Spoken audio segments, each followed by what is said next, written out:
சின்ன முருகைய சிங்கார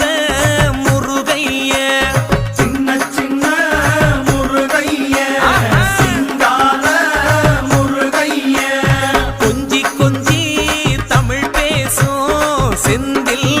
பட்டி வேலனவ கொஞ்சி கொஞ்சி தமிழ் பேசும் செந்தில் படி வேலனவ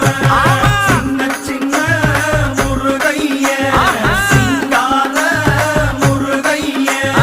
கொஞ்சி கொஞ்சி தமிழ் பேசும் செந்தில் படி வேலனவ சுப்பிரமணிய சாமி என்பார், கார்த்திகேயன் என்பார், சுவாமிநாதன் என்பார், முக அமுதன் என்பார், பாலசுப்பிரமணியன் என்பார், கருணாகரன் என்பார், கதிர்காம கந்தன் என்பார், கதிர்வே